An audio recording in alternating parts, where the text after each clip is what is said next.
بسم اللہ الرحمن الرحیم نحمده ونصلی علی رسوله الکریم اما بعد بسم اللہ الرحمن الرحیم۔ عزیز طلبہ، آج ہم شرح جامع بحث التوابع کا سبق نمبر 31 شروع کر رہے ہیں۔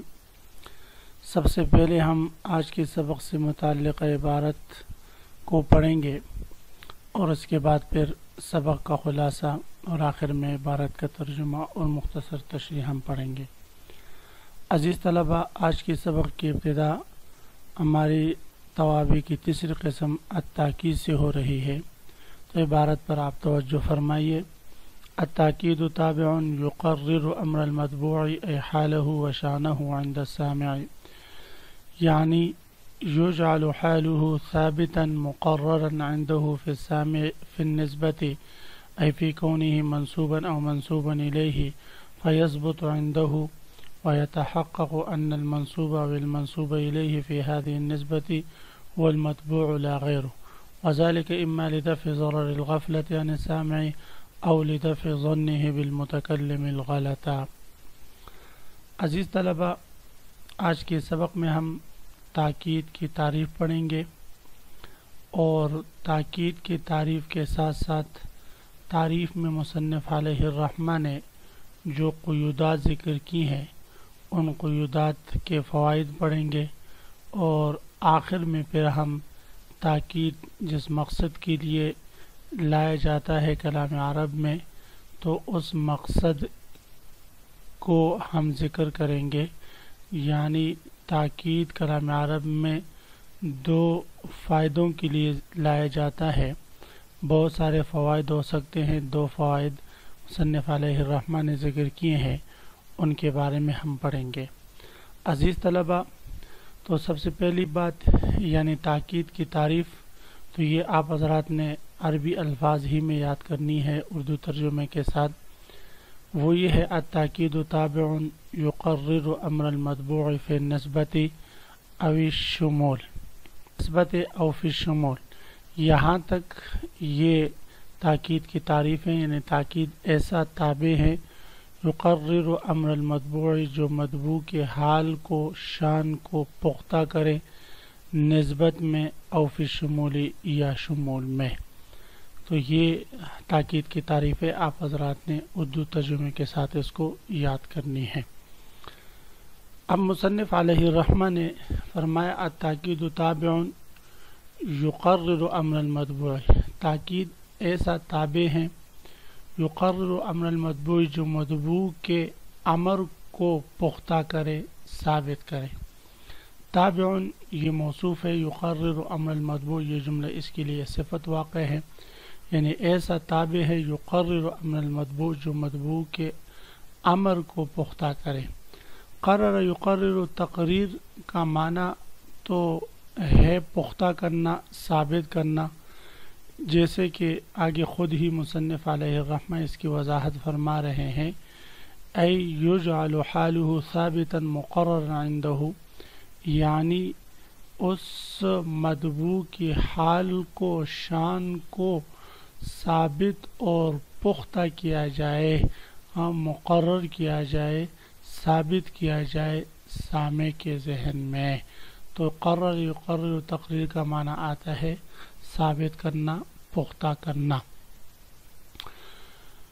امر المتبوع، امر کس کو کہتے ہیں؟ ویسے تو امر کا لغوی معنی وہ صیغے کے آتے ہیں، حکم کے آتے ہیں، لیکن یہاں پر امر کا معنی مصنف علیہ الرحمہ خود ہی ذکر فرما رہے ہیں، اے حالہ و شانہ، یعنی تاکید ایسا تابع ہے جو پختہ کرتا ہے متبوع کے حال کو یا متبوع کے شان کو عند السامع، سامع کے ہاں۔ تو غرض تاکید کی تعریف یہ ہوئی کہ تاکید ایسا تابع ہے جو متبوع کے حال یا شان کو نسبت میں یا شمول میں پختہ کرتا ہے۔ نسبت میں ثابت کرنے کا مطلب یہ ہے کہ جس کو منسوب قرار دیا گیا واقعی وہی منصوب ہے یا جس کو متکلم نے منصوب الیہ بنایا واقعی وہی منصوب الیہ ہیں. اور او فی الشمول، شمول کا مطلب یہ ہے کہ حکم واقعی تمام افراد کو شامل ہے. جیسے ہم کہتے ہیں جاءن القوم کلہم، تو کلہم نے بتایا کہ قوم کا ہر فرد آیا ہے، بعض افراد کو شامل نہیں بلکہ تمام افراد کو شامل ہے. تو فی نسبت او فی الشمول کا مطلب یہی ہوا. اب مصنف علیہ الرحمہ تاکید کی تعریف کرتے ہوئے آگے فرما رہے ہیں اے حالہ و شانہ، یعنی مدبوع کے امر کا مطلب یہ ہے کہ مدبوع کے حال اور شان کو یہاں پر ذکر کرنا مقصد ہے. کوئی حکم یا امر کا صیغہ مراد نہیں ہے کہ مدبوع کا حال اور شان یہ سامع پر واضح ہو جائے، کھل جائے، اچھی طرح جو ہے وہ اس کے ذہن میں پختہ ہو جائے، ثابت ہو جائے. تو فرما رہے التاکید تابع، تاکید ایسا تابع ہے یقرر امر المدبوع، جو مدبوع کے حال کو یا شان کو پختہ کرتا ہے، ثابت کرتا ہے. عند السامع، سامع کے عند السامع کی قید لگائی، یعنی اس بات کی طرف اشارہ فرمایا کہ تاکید کا مقصد یہ ہے کہ مدبوع کی حالت سامع کے نزدیک اچھی طرح ثابت ہو جائے. متکلم کو تاکید کا کوئی فائدہ نہیں ہوتا، البتہ اتنا فائدہ اس کا ہو جاتا ہے کہ اس کی بات سامع کے ذہن میں اچھی طرح ثابت اور پختہ ہو جاتی ہے. باقی تاکید کا اصل مقصد اور لانا وہ سامع کو جو ہے فائدہ پہنچانے کے لیے ہوتا ہے. یعنی یجعل حالہ ثابتا مقررا عنده فی النسبت، یعنی اس مدبوع کی حال کو ثابت اور پختہ کیا جائے سامع پر فی النسبت، نسبت میں. فی النسبت، نسبت کا کیا مطلب ہے؟ یعنی ایک حکم کی نسبت جب دوسرے ایک چیز کی نسبت جو دوسری چیز کی طرف کی گئی ہے، ظاہر ہے اس میں ایک منصوب ہوگا اور ایک منصوب الیہ ہوگا. جیسے حدیث شریف میں آپ صلی اللہ علیہ وسلم ارشاد فرماتے ہیں ایما امرأۃ نکحت بغیر اذن ولیہا فنکاحها باطل باطل باطل. تو یہاں پر ابطال کی نسبت عقد نکاح کی طرف جو ہوئی ہیں، تو اب یہاں پر اس نسبت میں شبہ ہو سکتا تھا کہ شاہد یہ باطل نہ ہو، جائز ہوں.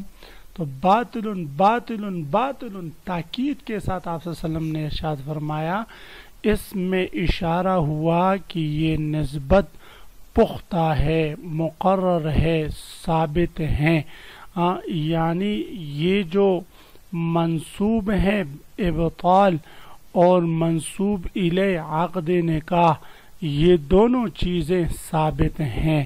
تو یعنی تاکید کا فائدہ یہ کہ جس کو منصوب کہا گیا واقعی وہی منصوب ہے، اس کے علاوہ کوئی اور نہیں، اور جس کو منصوب الیہ قرار دیا گیا واقعی وہی منصوب الیہ ہے، اس میں کسی قسم کا شک و شبہ نہیں. فی نسبت فی کونی منصوبا و منصوبا الیہ، یعنی نسبت میں یعنی اس مدبوع کا منصوب یا منصوب الیہ ہونے میں پختہ ہونا، ثابت ہونا ہے سامع پر. فیثبت عندہ، پر ثابت ہو جاتا ہے سامع پر. ویتحقق، اور پختہ ہو جاتا ہے یہ بات کہ ان المنصوب والمنصوب الیہ، منصوب یا منصوب الیہ فی ہذہ النسبت، اس نسبت میں هو المتبوع لا غیر، وہ متبوع ہی ہے، غیر نہیں ہے. نفس، جیسے ہم کہتے ہیں ضرب الامیر نفسہ، کہ امیر نے مارا. اب بظاہر یہ شبہ ہو سکتا ہے کہ ضرب کی نسبت جو امیر کی طرف ہوئی ہے یا امیر نے خود نہ مارا ہو، اس کے کسی مامور نے مارا ہوگا. عام طور پر یہی ہوتا ہے، براہ راست وزیر اعظم یا صدر تو کسی پر وار نہیں کرتا.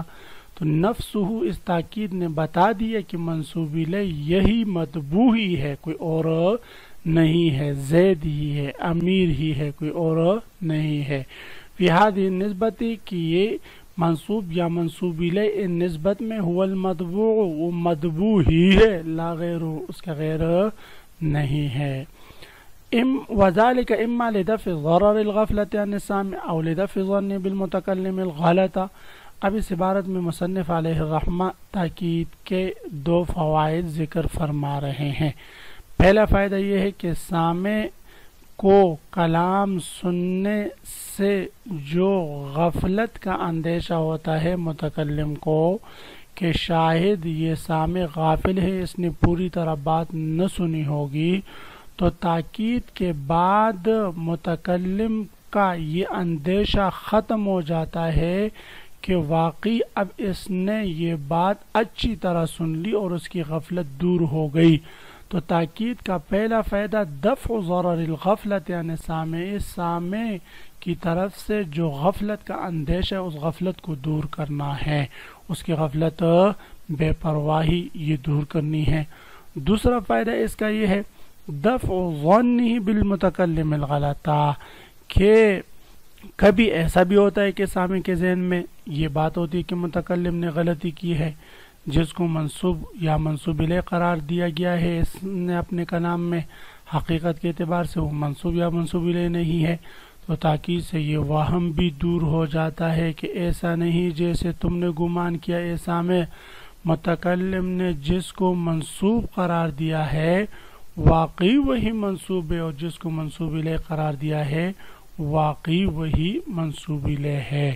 تو فرماتے وذالک، اور یہ تاکید کا بڑا فائدہ اما لدفع ضرر الغفلت یعنی سامع یا تو سامع سے غفلت کی ضرر کو دور کرنا ہے، او لدفع ظنہ یا سامع کے اس گمان کو دور کرنا ہے بالمتکلم جو اس متکلم کے بارے میں کیا الغلطہ یعنی اس کے غلط گمان کو دور کرنا ہے۔